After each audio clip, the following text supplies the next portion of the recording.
Ugh. Hold on, chat. I don't know if it's even live yet. Hold on. I don't know if it's even live yet, but I'm gonna get up. I'm gonna itch my butthole. I'm gonna sit down. We're gonna lay down. Gonna get freaky. Absolutely freaky. I'm not sure we're live yet.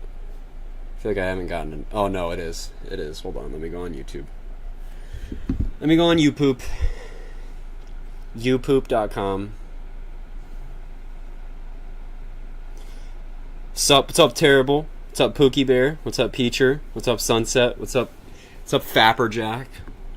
So, I do want to go over some radar imagery relating to the chase the other day. Pretty schnutballs. Can only be here for 10 more minutes. Why, Pook? Work? You got worky? But I can't tomorrow. It doesn't look like you're missing much, if that makes you feel better. There'll be plenty of days, my friend. There'll be plenty of days. So, guys, I do want to talk about a lot. So, first of all, we have to absolutely talk about Greenfield. Like, sit down and actually talk about Greenfield. Like, legit have a conversation. Because that tornado had winds of 250 miles an hour. At least 250 miles an hour. Which is well into the EF5 range. Up to 290. At least 250, and Dow indicated winds as high as 290. That would be, if the 290 winds are taken verbatim, which, there's still a lot of processing that has to go on. Either way, Greenfield is now, with winds of at least 250, even if we sit it there, just taking the 250 winds, Greenfield is the sixth strongest tornado ever recorded. Ever. If you take the 290, if we verify that, then it would make it the fourth strongest tornado ever, behind only Piedmont 2011, El Reno 2013, and Bridge Creek 99. That's how high end it was. Okay? The damage in Greenfield is the city is not gone. I've seen a lot of people say, "Oh, Greenfield's gone. It's gone. It's been obliterated." It is not gone. The tornado was probably only a quarter mile wide or so when it entered Greenfield. It was very tight circulation, but wherever it did hit is gone. Whatever it did hit is wiped clean, like totally. Someone asked Des Moines earlier today. They asked the National Weather Service of Des Moines about an EF5 rating. And it was the first time I've seen an office respond to EF5 speculation and not condemn it. Des Moines said it's totally possible. That's the first time I've seen an office reply to EF5 speculation and all that shit. I've just never seen that before, I've never seen an office come out so blank and honest about that. And I'm pretty stunned because it wasn't that. It wasn't that, because the preliminary rating was already out prior to that. And they never did clarify. If they were not talking about the EF5 thing, they would have clarified incredibly quickly. They purposefully went out of their way to reply to the EF5 weenie guy and to tell him it's possible. The preliminary, at least EF3 rating, came out prior to that tweet. Either way, this is one of the strongest tornadoes of all time, and it's kind of surreal because I was there and I watched it.